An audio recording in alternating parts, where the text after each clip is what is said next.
श्री स्वामी समर्थ. तुम्हा सर्वांचं माझ्या व्हिडिओमध्ये स्वागत आहे.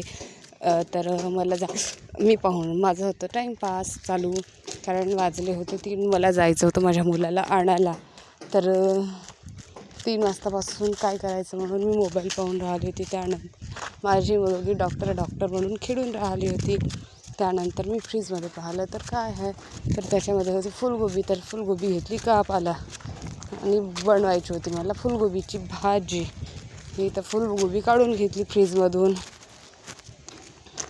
माझी मुलगी फ्रीज पाहत राहिली की काय आहे, एवढ्या साऱ्या नेल पॉलिश असूनसुद्धा आम्ही एक पण नेल पॉलिश लावत नाही पहा.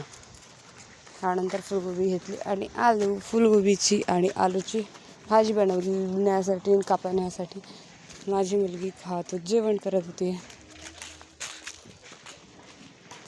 त्यानंतर मी बसली झाडू मारायला, कारण माझ्या मुलाला जायचं होतं आणायला. आणखी मग मोबाईल टाईमपास म्हणून करायला बसले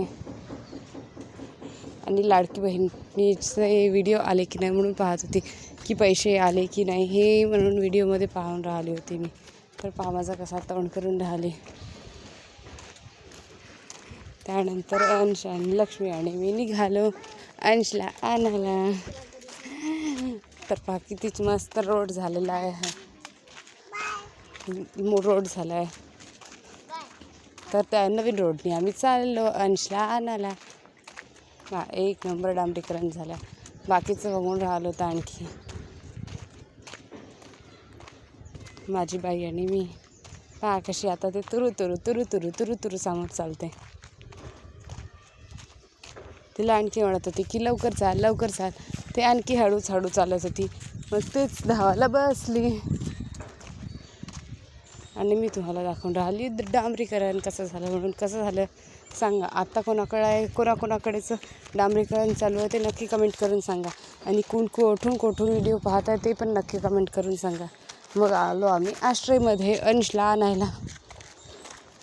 हे पहा मोठा बिल्डिंग. तुम्हाला तर समजलंच असेल की आपण आलो कुठं, आश्रयमध्ये. कारण ज्यांनी माझं नेहमीच व्हिडिओ पाहतं त्यांना माहिती आहे का मी आश्रयमध्ये आली म्हणून. तर हे पहा SBPL आश्रयच्या बोटच्या साईडने किती सुंदर असे फुलाचे झाडं आहेत दोन्ही. कसं वाटले फुलं, वाव. पाहतात मस्त फोटो काढण्याची इच्छा होते, पण काय करणार, तेवढं टाईमच मिळत नाही फोटो काढायला. पण फुलं पहा किती छान आहे आणि सूर्य देवता. तर हे आहे गार्डन तिचं, SBPL आश्रयचं गार्डन. किती सुंदर आहे. आणि हे आहे आम्ही घरी जातानीचं व्हिडिओ. पहा आज होतं आमच्यासोबत मीत अंश आणि मी आणि लक्षू. आम्ही 4 जण चाललो घरी. तरी आम्ही आश्रयमध्येच